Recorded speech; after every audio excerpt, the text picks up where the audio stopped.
To ask the Scottish Government when it plans to introduce a ban on the display of tobacco products in retailers.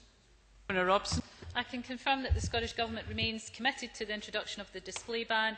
Subject to the satisfactory conclusion of the ongoing legal challenge, we will be working towards implementation of the display ban from April 2012 for large retailers and from April 2015 for small retailers. The change to the original implementation dates will also give retailers more time to prepare for the changes.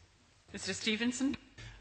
Does the Minister recall that 400 years ago James VI wrote of people being enslaved bit by tobacco?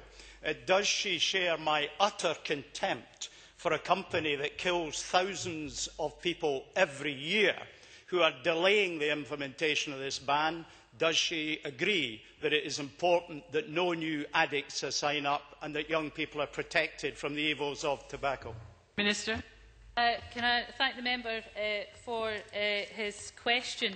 I certainly do agree, and that's why, of course, the new legislation just passed has a focus very much on reducing the attractiveness and availability and access to tobacco products by young people, and that's why removing cigarettes from display and, of course, increasing the penalties around that piece of legislation was so important.